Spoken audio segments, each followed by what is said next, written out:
Hey guys, my name is Diego Gonzakian, and today we've got some really interesting news on a brand new camera from Blackmagic Design.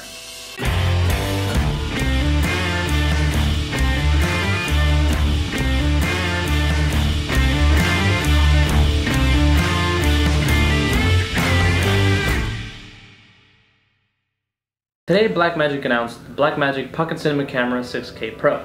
Since that's a long name, I'm just going to be calling it the Pocket 6K Pro for the rest of the video.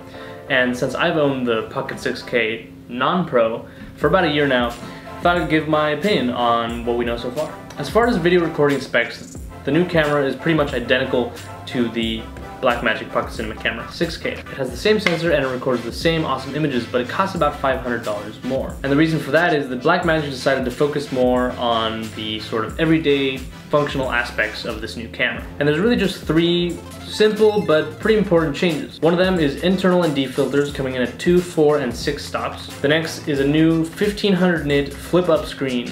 And the last is a switch from Canon LPE6 batteries to Sony NP570 batteries. Essentially, it seems that Blackmagic listened to all the things that people didn't like about the Pocket 6K and decided to fix them. For example, the battery life should be much better than the rather terrible 30-minute battery life on the original camera, and the new screen will be a lot brighter, which means it's actually functional outdoors during the day.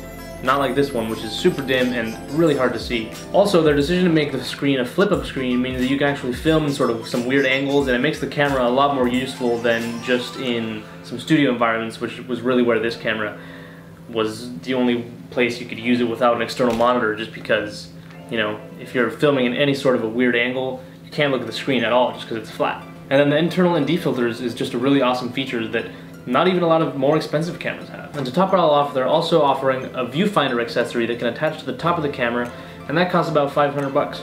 Now, me personally, I'm not a very big viewfinder user, but I can see how that will come in very handy for a lot of people. So the changes to the camera are pretty simple, but they're pretty important. So the question becomes, is the camera worth the extra $500 over the still really good Blackmagic Pocket Cinema Camera 6K? And in my opinion, the answer is yes. The ND filters alone make it almost worth the 500 bucks.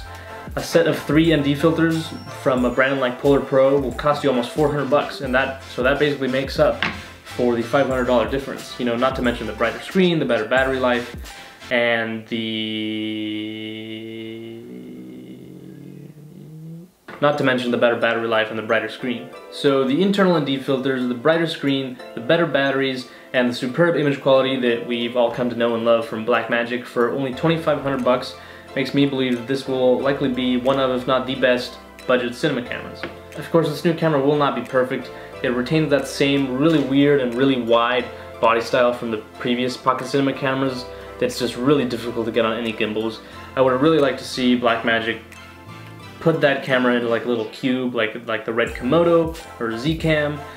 Even Panasonic has one like that now. I mean, it just seems a lot more efficient.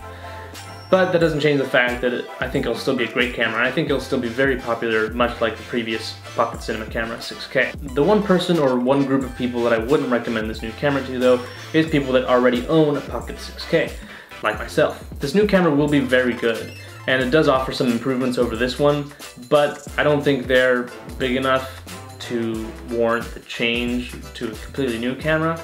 So if you're someone that's looking to get your first cinema camera, I think that's a great choice. But if you already have a Pocket 6K, I would just stick with that. Speaking about switching cameras though, as much as I love my Blackmagic Pocket Cinema Camera 6K, I am switching. And I will reveal that as soon as it shows up in the mail. So in the meantime, why don't you leave a comment, leave a guess, what do you think I'm getting? And also leave a comment if you have any thoughts on the new Blackmagic Pocket Cinema Camera 6K. What do you think? Do you like it? Do you not like it? Are you gonna buy one? Did you already pre-order one? In the meantime, if you enjoyed this video, please consider subscribing and leaving a like. And if you want to see more of me, check out my Instagram. It'll be linked in the description below. That's it for this video. See you next week.